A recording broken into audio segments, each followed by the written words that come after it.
ನಮಸ್ಕಾರ ಆತ್ಮೀಯ ವೀಕ್ಷಕರೇ, ನಾನು ಡಾಕ್ಟರ್ ಚಂದ್ರಶೇಖರ್ ಸರ್ಜಾ, ನಿಮ್ಮ ಲೈಫ್ ಸ್ಟೈಲ್ ಫಿಸಿಷಿಯನ್. ನಮ್ಮ ಪ್ರಾಚೀನ ಭಾರತೀಯ ಸಂಸ್ಕೃತದಲ್ಲಿ, ನಮ್ಮ ಹಿಂದೂ ಧರ್ಮದಲ್ಲಿ ಕೂಡ ಈ ತುಳಸಿಗೆ ಅತ್ಯಂತ ಪ್ರಾಶಸ್ತ್ಯವನ್ನ ಕೊಟ್ಟಿದ್ದೀವಿ. ಒಂದು ದೇವರ ಸ್ವರೂಪವನ್ನು ಕೊಟ್ಟಿದ್ದೀವಿ. ಇದಕ್ಕೆ ಒಂದು ಲಕ್ಷ್ಮೀ ಸ್ವರೂಪವನ್ನು ಕೊಟ್ಟಿದ್ದೀವಿ. ಈ ತುಳಸಿಯ ಒಂದು ಹಿಸ್ಟರಿ ನಮ್ಮ ಈ ರಾಮಾಯಣ ಮಹಾಭಾರತ ಕಾಲದಿಂದನೂ ಇದೆ. ಆಕ್ಚುಲಿ ದೇವರಿಗೆ ಪ್ರಿಯವಾದಂತ ಇದು ನೋಡಿ, ರಾಮ ತುಳಸಿ ಅಂತ ಇದೆ, ಕೃಷ್ಣ ತುಳಸಿ ಅಂತ ಇದೆ, ಸುಮಾರು ತರ ತುಳಸಿಗಳು.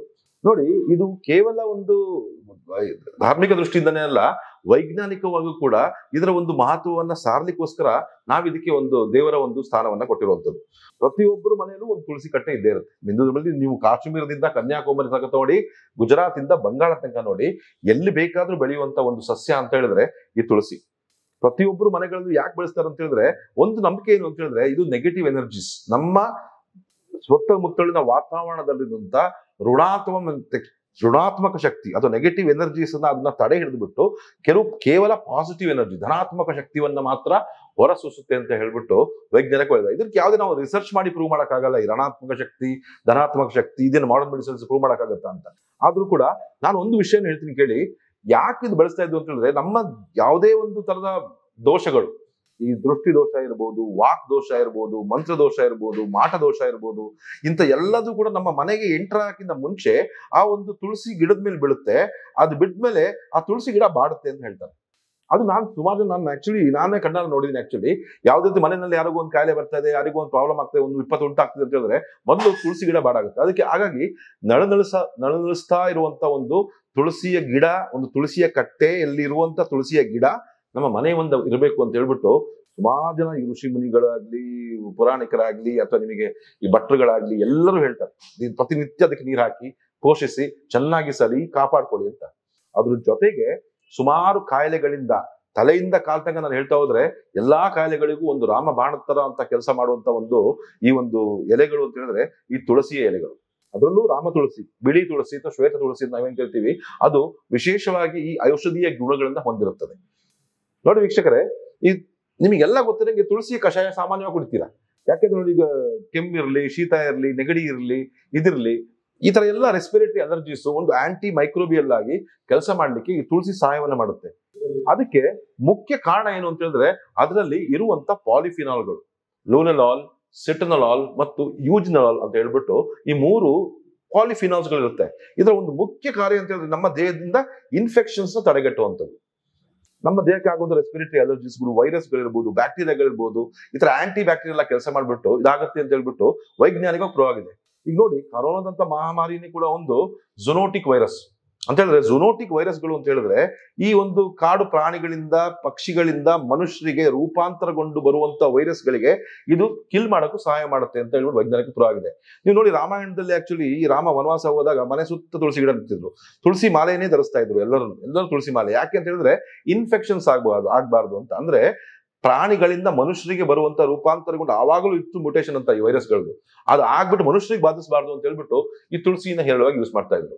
ಹಾಗಾಗಿ ನಮ್ಮ ದೇಹದ ಇಮ್ಯೂನ್ ಸಿಸ್ಟಮ್ ನ ಸ್ಟ್ರಾಂಗ್ ಮಾಡ್ಲಿಕ್ಕೆ, ನಮ್ಮ ದೇಹದ ರೋಗ ನಿರೋಧಕ ಶಕ್ತಿನ ಕಂಟ್ರೋಲ್ ಮಾಡ್ಲಿಕ್ಕೆ, ಆಟೋ ಇಮ್ಯೂನ್ ಡಿಸಾರ್ಡರ್ಸ್ ಕೂಡ ಆಗಲಿಕ್ಕೆ ತಡೆಗಟ್ಟಲಿಕ್ಕೆ ಇದು ಸಹಾಯವನ್ನ ಮಾಡುತ್ತೆ. ಎರಡನೇದಾಗಿ ಇದರ ಒಂದು powerful anti oxidant activity. Anti oxidant ಅಂದ್ರೆ ನಮ್ಮ ದೇಹದಲ್ಲಿ, ನಮ್ಮ ಜೀವಕೋಶಗಳಲ್ಲಿ ಪ್ರತಿನಿತ್ಯ ನಮ್ಮ ಜೀವಕೋಶಗಳಲ್ಲಿ ಫ್ರೀ ರಾಡಿಕಲ್ಸ್ ಉತ್ಪಾದನೆ, ಅಂದ್ರೆ ತ್ಯಾಜ್ಯ ವಸ್ತುಗಳು ಉತ್ಪಾದನೆ ಆಗ್ತಾ ಇರ್ತವೆ. ಈ ತ್ಯಾಜ್ಯ ವಸ್ತುಗಳು ಅಗತ್ಯಕ್ಕಿಂತ ಹೆಚ್ಚಾಗಿ ನಮ್ಮ ದೇಹದಲ್ಲಿ ಶೇಖರಣೆ ಆಗ್ತಾ ಹೋದ್ರೆ ನಮ್ಮ ದೇಹದಲ್ಲಿ ಸುಮಾರು ಕಾಯಿಲೆಗಳು ಬರ್ತವೆ.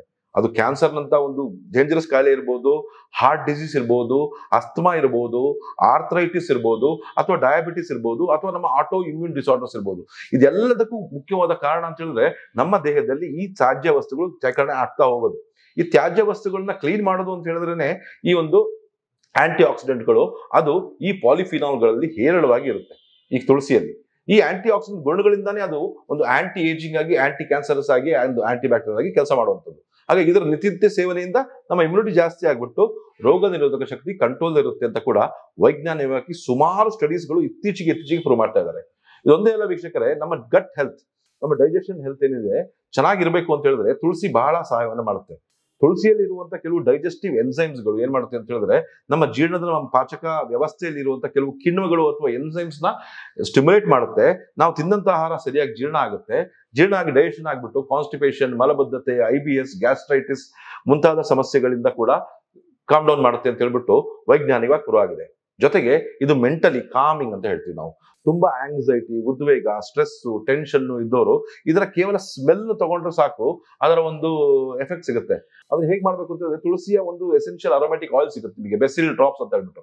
ಅದನ್ನ ಬೇಕಾದ್ರೆ ನೀವು ನಿಮ್ಮ ಈ ನಾಡಿಯ ಮೇಲೆ ಹಚ್ಕೊಂಡ್ಬಿಟ್ಟು ಒಂದು 10 ಸಲ ನೀವು ಡೀಪ್ ಆಗಿ ಶ್ವಾಸವನ್ನ ಎಳ್ಕೊಂಡು ಬಿಟ್ಟು ನೋಡಿ. ನೀವು ಎಷ್ಟೇ ಟೆನ್ಷನ್, ಉದ್ವೇಗ, ಮಾನಸಿಕ ಸಮಸ್ಯೆ ಬರ್ತಾ ಇದ್ದಲ್ಲೂ ಕೂಡ ಕಡಿಮೆ ಆಗ್ತಾ ಬರುತ್ತೆ. ಯಾಕಂದ್ರೆ ಇದರ ಒಂದು ಮುಖ್ಯ ಒಂದು ಗುಣ ಏನು ಅಂತ ಹೇಳಿದ್ರೆ ಕಾಮಿಂಗ್ ಗುಣ. ಇದು ನಮ್ಮ ದೇಹದಲ್ಲಿ ಸಾತ್ವಿಕ ಗುಣವನ್ನು ಹೆಚ್ಚಿಸುತ್ತೆ. ಸೊ ಅತ್ಯಂತ ರಾಜಸಿಕ ಗುಣ ಇರಲಿ, ತಾಮಸಿಕ ಗುಣ ಇರಲಿ, ನಮ್ಮ ದೇಹದ ಮಾನಸಿಕ ವಿಕಾರಗಳು ಉತ್ಪಾದನೆ ಮಾಡ್ತವೆ. ಆದ್ರೆ ಇದರ ಒಂದು ಸಾತ್ವಿಕ ಗುಣ ನಮ್ಮ ಮೆಂಟಲ್ ವೇವ್ಸ್ ನ ಕಾಮ್ ಡೌನ್ ಆಗಿರುತ್ತೆ, ಒಳ್ಳೆ ನಿದ್ದೆಯನ್ನು ತರಿಸುತ್ತೆ ಅಂತ ಹೇಳ್ಬಿಟ್ಟು ವೈಜ್ಞಾನಿಕವಾಗಿ ಪ್ರೂವ್ ಆಗಿದೆ. ಇನ್ನೊಂದು ಮುಖ್ಯವಾಗಿ ಅಂತಂದ್ರೆ ನಮ್ಮ ಹೃದಯದ ಆರೋಗ್ಯ. ಈ ಒಂದು ತುಳಸಿಯ ನಿಯಮಿತವಾದ ಸೇವನೆ, ದಿನಕ್ಕೆ 10 ರಿಂದ 15 ಎಲೆಗಳು ಕಂಟಿನ್ಯೂಸ್ ಆಗಿ ಸೇವಿಸ್ತಾ ಬಂದ್ರೆ ನಮ್ಮ ದೇಹದಲ್ಲಿ ಕೆಟ್ಟ ಕೊಲೆಸ್ಟ್ರಾಲ್ ಏನು LDL ಇದೆ ಅದು ಕಡಿಮೆ ಆಗುತ್ತೆ, ಗುಡ್ ಕೊಲೆಸ್ಟ್ರಾಲ್ HDL ಜಾಸ್ತಿ ಆಗುತ್ತೆ. ಹಾರ್ಟ್ ನ ಆರೋಗ್ಯಕ್ಕೆ, ನಮ್ಮ ರಕ್ತಗಳನ್ನ ಕ್ಲೀನ್ ಮಾಡ್ಲಿಕ್ಕೆ, ಯಾಕಂದ್ರೆ ವೊಲಟೈಲ್ ಲಿಕ್ವಿಡ್ಸ್ ನೋಡಿ, ಒಂಥರ ವೊಲಟೈಲ್ ಕಾಂಪೌಂಡ್ಸ್ ಇರುವಂತ ಲಿಕ್ವಿಡ್. ಅದು ಫ್ಯೂಮ್ ಬರ್ತದೆ, ನೀವು ಒಂದು ರಸ ಮಾಡಿದ ತಕ್ಷಣ ಒಂದು ಘಾಟ್ ಬರುತ್ತೆ. ಆ ಘಾಟು ನಮ್ಮ ರಕ್ತನಾಳಗಳಲ್ಲಿ ಅಂಟಿಕೊಂಡಿರುವಂತ ಕೆಟ್ಟ ಕೊಲೆಸ್ಟ್ರಾಲ್ ನ ಅಂಶವನ್ನ ಕ್ಲೀನ್ ಮಾಡ್ಬಿಟ್ಟು ರಕ್ತ ಸಂಚಾರವನ್ನ ಸರಾಗವಾಗಿ ಇಟ್ಕೊಳ್ಳಿಕ್ಕೆ ಸಹಾಯವನ್ನು ಮಾಡುತ್ತೆ ಅಂತ ವೈಜ್ಞಾನಿಕವಾಗಿ ಪ್ರೂವ್ ಆಗಿದೆ. ಇವಾಗ ಇದನ್ನ ಹೇಗೆ ನಾವು ನಮ್ಮ ದೇಹದಲ್ಲಿ ತಗೊಂಡ್ರೆ ಅಳವಡಿಸ್ಕೋಬಹುದು, ನಮ್ಮ ಡಯಟ್ ನಲ್ಲಿ ಹೇಗೆ ಅಳವಡಿಸ್ಕೊಳ್ಬಹುದು ನೋಡೋಣ. First thing is very simple. ಏನಂತ ಹೇಳಿದ್ರೆ, ನೀರ್ನ ಅದಕ್ಕೆ ಕುದಿಸ್ಬಿಟ್ಟು ಕುಡಿಯುವಂಥದ್ದು. ಗ್ರೀನ್ ಟೀ ತರ ಮಾಡೋದು. ನೀವು ಗ್ರೀನ್ ಟೀ ಹೆಂಗ್ ಮಾಡ್ಕೊಳ್ತಿರೋ ಹಂಗೆ ನೀರು ಬಿಸಿ ಕುದಿತರ ನೀರಿಗೆ ಗ್ಯಾಸ್ ಆಫ್ ಮಾಡ್ಬಿಟ್ಟು ಅದಕ್ಕೆ 4 ರಿಂದ 5 ಎಲೆಗಳನ್ನ ಹಾಕ್ಬಿಟ್ಟು 5 ರಿಂದ 10 ನಿಮಿಷವನ್ನ ಬಿಟ್ಬಿಟ್ಟು ಅದನ್ನ ಸೋಸ್ಕೊಂಡು ಸ್ವಲ್ಪ ನಿಂಬೆ ರಸ, ಸ್ವಲ್ಪ ಜೇನುತುಪ್ಪದೊಂದಿಗೆ ಡೈಲಿಯಾಗಿ ಸೇವಿಸಬಹುದು. ಇಲ್ಲ ಡೈರೆಕ್ಟ್ ಹಂಗೆ ಒಂದು 10 ರಿಂದ 15 ಎಲೆಗಳನ್ನ ಪ್ರತಿನಿತ್ಯ ಖಾಲಿ ಒಳಗಳಲ್ಲಿ 10 ರಿಂದ 15 ಬೇಡ, ಒಂದು 8 ರಿಂದ 10 ಎಲೆಗಳನ್ನ ಡೈಲಿ ಕನ್ಸ್ಯೂಮ್ ಮಾಡ್ತಾ ಬರೋದು. 10 ರಿಂದ 15 ದಿವಸ ಕನ್ಸ್ಯೂಮ್ ಮಾಡ್ತಾ ಬರೋದ್ರಿಂದ ನಿಮಗೆ ಒಳ್ಳೆಯ ಒಂದು ಎಫೆಕ್ಟ್ ಸಿಗುತ್ತೆ. ಈ ರೆಸ್ಪಿರೇಟರಿ ಪ್ರಾಬ್ಲಮ್ಸ್ ಇದ್ದವರಲ್ಲಿ ಇಂಥವ್ರನ್ನೆಲ್ಲ ತುಂಬಾ ಈ ತುಳಸಿ ಎಲೆಗಳು ಸಹಾಯವನ್ನ ಮಾಡುತ್ತೆ. ಇಲ್ಲ ಇನ್ನೊಂದ್ ತರ ಹೇಗೆ ಅಂತ ಹೇಳಿದ್ರೆ, ನಿಮ್ಮ ಸೂಪ್ ಮಾಡಿರ್ತೀರಾ, ಇಲ್ಲ ದಾಲ್ ಮಾಡಿರ್ತೀರಾ, ಅಥವಾ ಇಲ್ಲ ಸಾಂಬಾರ್ ಮಾಡಿರ್ತೀರಾ, ಇಲ್ಲ ಪಲ್ಯ ಮಾಡಿರ್ತೀರಾ, ಅದನ್ನ ಸಣ್ಣ ಕಟ್ ಮಾಡ್ಬಿಟ್ಟು ಆ ಸೂಪ್ ಮೇಲೆ ಅಥವಾ ಜ್ಯೂಸ್ ಮೇಲೆ ಹಾಕೊಂಡು ಡೈರೆಕ್ಟ್ ಆಗಿ ಅದನ್ನ ಕನ್ಸ್ಯೂಮ್ ಮಾಡುವಂಥದ್ದು ಕೂಡ ಬಹಳ ಎಫೆಕ್ಟಿವ್ ಆಗಿರುತ್ತೆ. ಇನ್ನೊಂದ್ ತರ ಹೇಗೆ ಅಂತ ಹೇಳಿದ್ರೆ, ಅದಕ್ಕೆ ಡ್ರಾಪ್ಸ್ ಸಿಗುತ್ತೆ. ಆ ಡ್ರಾಪ್ಸ್ ನಾನು ಹೇಳ್ದಂಗೆ ಹಚ್ಕೊಂಡು ಸ್ಮೆಲ್ ಮಾಡುದು, ಇಲ್ಲಾಂದ್ರೆ ಬಿಸಿ ನೀರಿಗೆ 3 ರಿಂದ 4 ಆ ಡ್ರಾಪ್ಸ್ ನ ತುಳಸಿಯ ಹನಿಗಳನ್ನ ಹಾಕೊಂಡು ಅದನ್ನ ಸೇವಿಸುವಂಥದ್ದು ಕೂಡ ಇಷ್ಟೆಲ್ಲ ಒಂದು ಇಷ್ಟೆಲ್ಲ ಒಂದು ಹೆಲ್ತ್ ಬೆನಿಫಿಟ್ಸ್ ನ ತಂದು ಕೊಡುತ್ತೆ ನಮಗೆ. ಸೊ ಹಾಗಾಗಿ ಈ ಒಂದು ತುಳಸಿಯ ಒಂದು ಎಲೆಯನ್ನ ಮತ್ತು ಈ ಡ್ರಾಪ್ಸ್ ಅನ್ನ ಮತ್ತು ಇದರ ರಸವನ್ನ ನಾವು ಪ್ರತಿನಿತ್ಯ ಯೂಸ್ ಮಾಡ್ತಾ ಬಂದಲ್ಲಿ ಇಷ್ಟೆಲ್ಲ ಬೆನಿಫಿಟ್ಸ್ ಉಂಟಾಗುತ್ತೆ. ದೇಹ, ಮನಸ್ಸು ಸದೃಢವಾಗಿರುತ್ತೆ, ಇಮ್ಯುನಿಟಿ ಚೆನ್ನಾಗಿರುತ್ತೆ, ಹಾರ್ಟ್ ಮುಂತಾದ ತೊಂದರೆಗಳು ಮುಂದೆ ಬರುವ ತೊಡಗುತ್ತೆ. ಈವನ್ ಕ್ಯಾನ್ಸರಸ್ ಕಂಡೀಷನ್ಸ್ ಇಂದ ಕೂಡ ನಾವು ಅವಾಯ್ಡ್ ಮಾಡ್ಲಿಕ್ಕೆ ಸಹಾಯವನ್ನು ಮಾಡುತ್ತೆ. ಇದನ್ನ ಯೂಸ್ ಮಾಡಿ ನೋಡಿ. ಇದೇ ತರ ಮತ್ತೊಂದು ವಿಡಿಯೋದೊಂದಿಗೆ ನಿಮ್ಮನ್ನ ಭೇಟಿ ಆಗ್ತೇನೆ. Thank you very much.